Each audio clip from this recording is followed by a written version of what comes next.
নমস্কাৰ ছাত্ৰ ছাত্ৰীসকল। আজি তোমালোকৰ সমাজ বিজ্ঞান বিষয়ৰ পাঠ নম্বৰ 11 অসমৰ আৰ্থ সামাজিক জীৱনলৈ মধ্যযুগৰ শাসকসকলৰ বৰঙণি বুৰঞ্জী ভাগৰ এই পাঠটো আলোচনা কৰিবলৈ ওলাইছোঁ।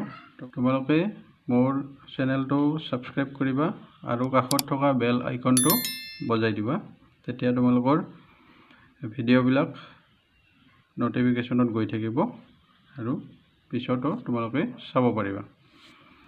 আৰ্থ সামাজিক জীৱনলৈ মধ্যযুগৰ শাসকসকলৰ বৰঙণি। অসমত আমি জানো যে মধ্যভাগত অসমখনক বিভিন্ন জাতি জনগোষ্ঠীৰ ৰজাসকলে শাসন কৰিছিলে। তাৰ ভিতৰত কিছু উল্লেখযোগ্য হ'ল আহোম, চুতীয়া, কোচ, কছাৰী, ভূঞা আদি বিভিন্ন জাতি লোকসকলে অৰ্থাৎ ৰজাসকলে শাসন কৰি অসমখনক বিভিন্ন ক্ষেত্ৰত সাহিত্য, সংস্কৃতি, সামাজিক দৃষ্টিভংগী, ৰাজনৈতিক, অৰ্থনৈতিক আদি ক্ষেত্ৰত আগুৱাই লৈ গৈছিলে। এই জাতিসমূহৰ প্ৰত্যেক জাতিবিলাকৰে নিজা নিজা ভাষা, সংস্কৃতি, সাহিত্য, দৃষ্টিভংগী আছে। সকলোৰে ৰাজনৈতিক যি মতাদৰ্শ কিছু বেলেগ বেলেগ আছিলে, অৰ্থনৈতিক যিবিলাক নীতি সেইবিলাকো কিছু বেলেগ আছিলে। ইয়াৰ ভিতৰত আমি উল্লেখযোগ্য এটা জাতিৰ বিষয়ে আমি কিছু আহোমসকল। আমি জানো যে আহোমসকলে অসমত প্ৰায় 600 বছৰ ৰাজত্ব কৰিছিলে। 1228 খ্ৰীষ্টাব্দত চাওলুং চুকাফাৰ নেতৃত্বত আহোমসকল অসমত আহি ইয়াত ৰাজত্ব কৰিছিলে আৰু অসমখনক চলাই লৈ গৈছিলে। সেই সময়ত আমি জানো যে ৰজা মহাৰজাসকলে শাসন চলাইছিলে আৰু ৰাজতন্ত্ৰ মধ্যযুগৰ ৰাজনৈতিক ব্যৱস্থাৰ মূল বৈশিষ্ট্য আছিলে। ৰজাই ৰাজ্যৰ সৰ্বময় কৰ্তা আছিল যদিও ৰজাই তেওঁৰ যি মন্ত্ৰীসকল আছে মন্ত্ৰীসকলৰ পৰামৰ্শ লৈছিলে আৰু প্ৰজাৰ মংগলৰ কাৰণে ৰজাই বিভিন্ন ধৰণৰ কাম কৰিছিলে। অৰ্থাৎ প্ৰজাৰ মংগল সাধন কৰাই আছিল ৰজাৰ প্ৰধান ধৰ্ম আৰু সুশৃংখলভাৱে ৰাজ্যখন চলাই নিয়াৰ ক্ষেত্ৰত বিভিন্ন ধৰণে আলাপ আলোচনা কৰি তেওঁলোকে শাসন চলাইছিলে। কমতাপুৰ ৰাজ্য বা কোচসকলে যি ৰাজ্য চলাইছিলে, যাৰ বিষয়ে আমি কিছু জানো। অতীতৰ যি কামৰূপ বা কমতাপুৰ ৰাজ্য আছিলে, সেই ৰাজ্য বৰ্তমান যি কামৰূপ জিলা আছে, কামৰূপ জিলাৰ কিছু অংশ, নামনি অসম, আমাৰ গোৱালপাৰাও আছে তাত, উত্তৰ বংগ আৰু বাংলাদেশৰ মৈমনসিং অঞ্চল এইখিনি সামৰি কমতাপুৰ ৰাজ্য গঠন কৰা হৈছিলে।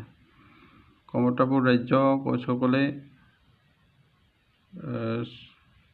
ৰাজত্ব কৰিছিলে আৰু এই ৰাজ্যই প্ৰায় 250 বছৰ ধৰি উত্তৰ পূব ভাৰতৰ ৰাজনীতিত বিশেষ স্থান দখল কৰিছিলে।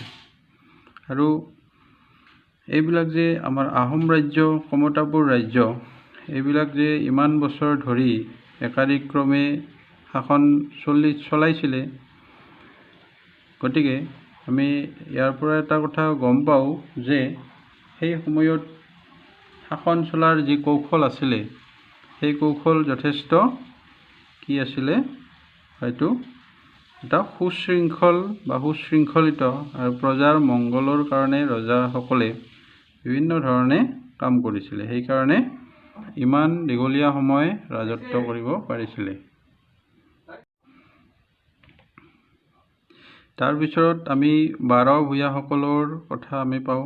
12 ভূঞাসকল হ'ল, ইয়াতে 12 ভূঞা মানে বিভিন্ন ভূঞাসকল। ভূঞা মানে কি? ভূঞা মানে হৈছে মাটিৰ মালিক বা মাটিৰ মালিকক কি বুলি কোৱা হয়? ভূঞা বুলি কোৱা হৈছিলে।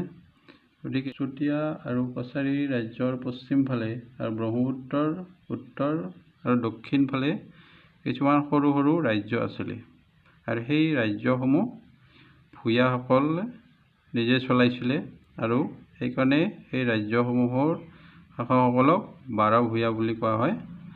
12 ভূঞাসকলৰো অৱদান আমাৰ অসমৰ যি মধ্যযুগৰ অসমৰ যি শাসন ব্যৱস্থা তাত তেওঁলোকৰো অৱদান।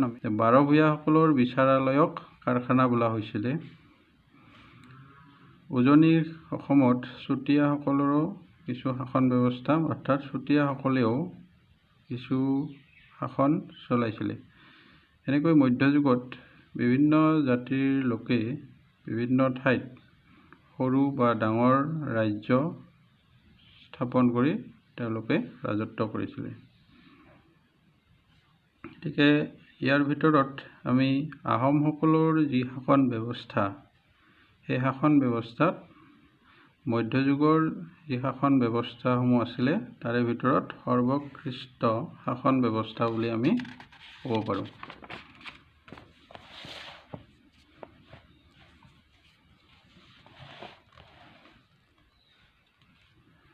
এতিয়া আহোমসকলে প্ৰথম অৱস্থাত 3জন মন্ত্ৰীৰে আহোম মন্ত্ৰী পৰিষদ গঠন কৰিছিলে। মন্ত্ৰী পৰিষদে কি কৰিছিলে, ৰজাক বিভিন্ন ধৰণে সহায় কৰিছিলে আৰু ৰজায়েও মন্ত্ৰী পৰিষদৰ সদস্যসকলৰ সৈতে আলোচনা কৰি বিভিন্ন কাম কাজত আগবাঢ়িছিলে। পিছলৈ এই মন্ত্ৰী পৰিষদ 5জনীয়া হৈছিলে। আহোমসকলে তেওঁলোকৰ দেশৰ সংগঠনৰ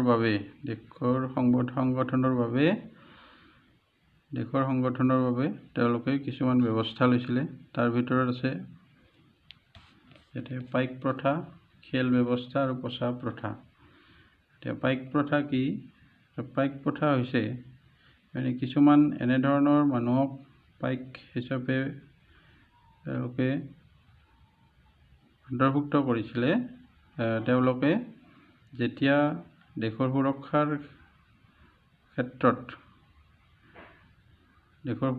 সময়ত তেওঁলোকে কি কৰে, যুদ্ধক্ষেত্ৰলৈ যায় আৰু আন সময়ত তেওঁলোকে খেতি বাতি বা খেতি পথাৰত কাম কৰে। সেইবিলাকক কি বুলি কৈছিলে, পাইক। আৰু এই ব্যৱস্থাটোক পাইক প্ৰথা বুলি কোৱা হৈছিলে। তাৰপিছত খেল ব্যৱস্থা। আমি জানো যে খেলৰ জৰিয়তে আমাৰ কি হয়, আমাৰ যিটো অনুশাসন আৰু শৃংখলাবদ্ধতা সেইটো আমাৰ বৃদ্ধি হয়। গতিকে এই সৈন্যসকলৰ মাজত বা পাইকসকলৰ মাজত এটা শৃংখলা আৰু অনুশাসন ব্যৱস্থা আনিবলৈ ৰজাই বা মন্ত্ৰী পৰিষদে এই খেল ব্যৱস্থাও কৰিছিলে। আৰু আন এটা হ'ল পছা প্ৰথা। পছা প্ৰথা হৈছে এইটো যিসকল পৰ্বতীয়া অঞ্চলৰ জনজাতি আছিলে, ওচৰৰ কাষৰীয়া অঞ্চলৰ, সেই জনজাতিসকলে বিভিন্ন সময়ত ভৈয়ামলৈ আহি ভৈয়ামৰ বাসিন্দাসকলক অত্যাচাৰ বা বিভিন্ন ধৰণে উপদ্ৰৱ যাতে পৰ্বতীয় অঞ্চলৰ পৰা আহি ভৈয়ামত কোনো ধৰণৰ অত্যাচাৰ নকৰে, তাৰ বাবে স্বৰ্গদেউ প্ৰতাপ সিংহই কি কৰিছিলে যে তেওঁলোকক নিয়মিতভাৱে খাদ্যৰ যোগান ধৰিছিলে। আৰু এই প্ৰথাটোক পছা প্ৰথা বুলি কোৱা হয়। তোমালোকে এইখিনি জানিব লাগিব, পাইক প্ৰথা, খেল ব্যৱস্থা আৰু পছা প্ৰথা কি। প্ৰশ্ন আছে অনুশীলনীত, তাত ইয়াৰ উত্তৰবিলাক তোমালোকে লিখিব লাগিব। মানে ভিডিঅ'টো তোমালোকে মনোযোগেৰে শুনি এইটো লিখিব পাৰিবা। তাৰপিছত মধ্যযুগৰ অসমৰ সামাজিক ব্যৱস্থা। এতিয়া মধ্যযুগৰ যি অসমৰ সামাজিক ব্যৱস্থা আছে, এই সামাজিক ব্যৱস্থাৰ ক্ষেত্ৰত আমাৰ কি ইয়াতে আছে। মধ্যযুগৰ শাসন ব্যৱস্থাত সমাজত কোনো ধৰণৰ জাতি প্ৰথাক প্ৰশ্ৰয় দিয়া নাছিলে। আৰু বৈবাহিক সম্বন্ধ স্থাপনৰ ক্ষেত্ৰতো সেই সময়ত অসমত বাস কৰা বিভিন্ন জনগোষ্ঠীসমূহে উদাৰনৈতিক দৃষ্টিভংগী লৈছিল। মানে বিভিন্ন জাতি জনগোষ্ঠীৰ মানুহৰ মাজত বৈবাহিক সম্বন্ধ স্থাপন হৈছিলে। যেতিয়া আহোমসকল অসমলৈ আহিছিল তেতিয়া তেওঁলোকৰ লগত খুব কম সংখ্যক মহিলাহে আহিছিল। সেয়ে যিসকল পুৰুষ সৈনিক আছিলে বা পুৰুষ লোকসকল আছিলে, আহোমসকল আহোঁতে তেওঁলোকৰ লগত আৰু সেই পুৰুষসকলে ইয়াৰে স্থানীয় জনজাতীয় লোকসকলৰ যুৱতীক বিয়া কৰাইছিলে আৰু তেনেকৈ ইয়াৰ মানুহবিলাকৰ মাজত এটা সম্পৰ্ক স্থাপন হৈছিলে। আহোম বংশ প্ৰতিষ্ঠা কৰিছিলে কোনে? চুকাফাই, চাওলুং চুকাফাই। আৰু তেওঁ কামৰূপৰ এগৰাকী থলুৱা যুৱতীক বিয়া কৰাইছিলে। এনেকৈ আহোম যি সমাজ ব্যৱস্থাত কোনো ধৰণৰ বৈষম্য নাছিলে।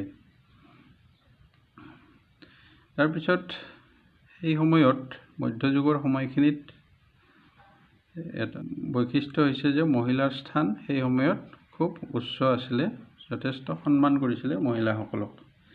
আৰু মহিলাসকলে বিভিন্ন কাম কাজত ভাগ লৈছিলে। ঘৰুৱা কাম কাজৰ উপৰিও তেওঁলোকে ৰজাঘৰৰ চোৰাংচোৱাৰ কামতো ভাগ লৈছিলে। বা ৰাজবংশৰ যিসকল মহিলা আছে তেওঁলোকে যুদ্ধ নীতি গ্ৰহণ কৰিছিলে, মানে যুদ্ধৰ যি জ্ঞান, সেই জ্ঞানো মানে যুদ্ধ কৰাৰ কৌশল এইবিলাকো শিকিছিলে। অসমৰ সাহসী নাৰীৰ কথা আমি জানো যে মূলা গাভৰু, জয়মতী, এইবিলাকৰ আমি যি বীৰত্ব আৰু সাহস সেই কথা আমি জানো। এতিয়া মূলা গাভৰুৰ স্বামীৰ নাম আছিলে ফ্ৰাচেনমুং বৰগোহাঁই। তোমালোকে মনত ৰাখিবা, প্ৰশ্ন আহে কেতিয়াবা। অসমীয়া নাৰীৰ উপৰিও পুৰুষসকলৰো ক্ষেত্ৰত তেওঁলোক যথেষ্ট সাহস সম্পন্ন আছিলে। আৰু যুদ্ধৰ যি কৌশল বা যুদ্ধ নীতি ইত্যাদি তেওঁলোকে সহজতে আয়ত্ত কৰিব পাৰিছিল। সম্ভ্ৰান্ত ঘৰৰ পুৰুষে মূৰত পাগুৰি মাৰিছিলে। এনেধৰণে পুৰুষসকলেও সেই সময়ত বিভিন্ন ধৰণে সামাজিক কাম কাজত ভাগ লৈছিলে। তাৰপিছত হ'ল স্থাপত্য, ভাস্কৰ্য আৰু চিত্ৰকলা। আহোম বা মধ্যযুগৰ সময়ত সেই সময়খিনিত বিভিন্ন ধৰণৰ যি স্থাপত্য কলা আৰু চিত্ৰকলা ইত্যাদিৰ বিষয়ে আমি বুৰঞ্জী বা ইতিহাসত পঢ়িবলৈ পাওঁ। মধ্যযুগৰ যি স্থাপত্য, ভাস্কৰ্য আৰু চিত্ৰকলা সেই আজিও আমাৰ অসমৰ যি অতীতৰ এই গৌৰৱ বহন কৰি আছে। অৰ্থাৎ ৰংঘৰ, কাৰেংঘৰ, তলাতল ঘৰ এইবিলাক যে আছে, এইবিলাক সেই সময়ৰে কিছুমান উৎকৃষ্ট কিছুমান সৃষ্টি, যিবিলাক আজিও অক্ষত হৈ আছে। আৰু সেইবিলাকৰ কাৰণে আজিও আমি গৌৰৱবোধ কৰিব পাৰোঁ। গতিকে ঘৰ সজোৱা, বিভিন্ন ধৰণেৰে ঘৰ সজোৱা, এইবিলাক যি কৌশল সেই সময়ৰ মানুহবিলাকেই আয়ত্ত কৰিছিলে। আৰু যিসমূহ আজিও পৃথিৱীৰ বুকুত বা অসমৰ বুকুত অক্ষত হৈ আছে। আজি ইমান বছৰ পুৰণি এইবিলাক জয়দৌল, শিৱদৌল, ৰংঘৰ, কাৰেংঘৰ এইবিলাক এতিয়াও অক্ষত হৈ আছে।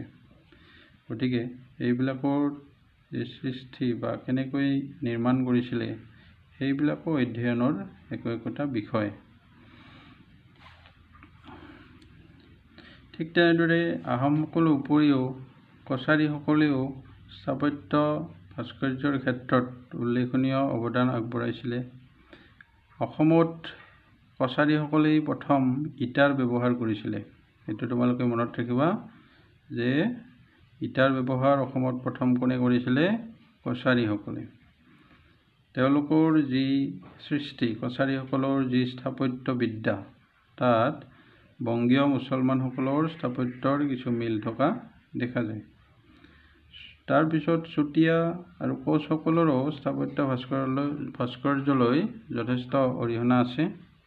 এই দুয়োটা জনগোষ্ঠীৰ শাসনকালতো অসমৰ বিভিন্ন ধৰণৰ মঠ, মন্দিৰ, পুখুৰী আদি নিৰ্মাণ কৰিছিলে। এতিয়া কোচ ৰজা নৰনাৰায়ণৰ দিনত বৰ্তমানৰ যিটো কামাখ্যা দেৱীৰ মন্দিৰ আছিলে, সেই মন্দিৰটো পুনৰ নিৰ্মাণ কৰিছিলে। আৰু কামাখ্যা মন্দিৰ ক'ত আছে তোমালোকে জানাই সকলোৱে। কামাখ্যা মন্দিৰ আছে গুৱাহাটীৰ নীলাচল পাহাৰত। এতিয়া প্ৰশ্ন হ'ব ইয়াৰ পৰা যে কামাখ্যা দেৱীৰ মন্দিৰটোৰ পুনৰ নিৰ্মাণ কোনজন ৰজাৰ দিনত হৈছিলে? কোচ ৰজা নৰনাৰায়ণৰ দিনত। এইটো মনত ৰাখিবা। যে আহিল সাহিত্য সংস্কৃতিলৈ ৰজাঘৰীয়াৰ পৃষ্ঠপোষকতা। এতিয়া মধ্যযুগৰ সময়ত অসমৰ সাহিত্য সংস্কৃতিৰ ক্ষেত্ৰতো বিভিন্ন জনগোষ্ঠীয় ৰজাসকলে বিভিন্ন ধৰণে অৰিহণা যোগাইছিলে। আমি তাৰ ভিতৰত উল্লেখযোগ্য ক'ব পাৰোঁ, আমি জানো যে মহাপুৰুষ শ্ৰীমন্ত শংকৰদেৱে ব্ৰজাৱলী ভাষাৰে অসমীয়া সাহিত্যত কি কৰিছিলে? এক নতুন দিগন্তৰ সূচনা কৰিছিলে। গতিকে কোচ ৰজা নৰনাৰায়ণে তেওঁক বিভিন্ন ধৰণে কাক ক'লোঁ? শ্ৰীমন্ত শংকৰদেৱক বিভিন্ন ধৰণে সহায় সহযোগিতা আগবঢ়াইছিলে তেওঁৰ সৃষ্টিৰ ক্ষেত্ৰত। অৰ্থাৎ শংকৰদেৱৰ বিভিন্ন ধৰণৰ সৃষ্টিৰাজিৰ ক্ষেত্ৰত তেওঁ বিভিন্ন ধৰণে সহায় কৰিছিলে। এতিয়া কোচ ৰজাৰ দিনতেই ৰাম সৰস্বতীয়ে অসমীয়াত মহাভাৰত আৰু পুৰুষোত্তম বিদ্যা বাগিছে সংস্কৃতত ৰত্নমালা ব্যাকৰণ লিখিছিল। অনন্ত কণ্ডলী ভাগৱত আৰু আন পুথিসমূহ অসমীয়ালৈ অনুবাদ কৰিছিলে। এতিয়া সেই সময়ৰ কিছুমান উল্লেখযোগ্য কবি আছিলে হেম সৰস্বতী, কবিৰত্ন সৰস্বতী, হৰিবৰ বিপ্ৰ ইত্যাদি। অসমীয়া ভাষাত বিভিন্ন ধৰণে তেওঁলোকে কাব্য ৰচনা কৰিছিলে। এনেধৰণে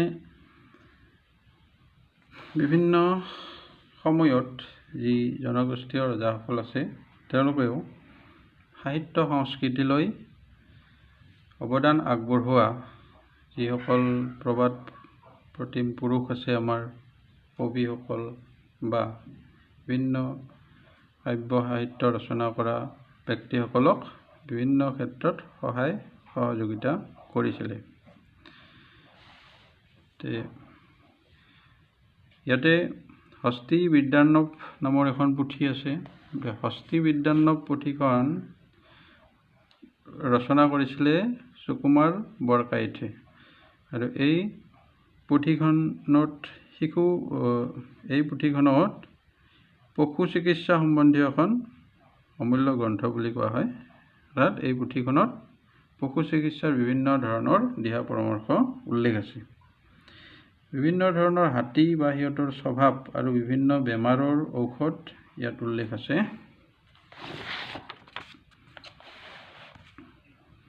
এতিয়া এইটো অলপ আগতে মই ক'লোৱে সুকুমাৰ বৰকাইতে হস্তি বিদ্যাৰ্ণৱ পুথিখন ৰচনা কৰিছিলে। সংগীত আৰু নৃত্যকলা। সেই সময়ত অসমত যি শাস্ত্ৰীয় সংগীত আৰু শাস্ত্ৰীয় তথা ধ্ৰুপদীয় নৃত্য আছে এই নৃত্যই সমাদৰ লাভ কৰিছিলে। আৰু মধ্যযুগৰ ৰাজ পৃষ্ঠপোষকতাই ইয়াক অন্য এক মাত্ৰা প্ৰদান কৰিছিলে। শ্ৰীমন্ত শংকৰদেৱে সত্ৰ নামঘৰ স্থাপন কৰিছিলে। বৰগীত সত্ৰীয়া নৃত্য আদি সৃষ্টি কৰিছিলে। ওজাপালি নৃত্য ভাওনা আদি অসমীয়া সংস্কৃতিত আৰু ৰহণ চলাইছিলে। এইবিলাক সৃষ্টিয়ে অসমীয়া যি সংস্কৃতি ই বহু ওপৰলৈ আগবঢ়াই লৈ গৈছিল।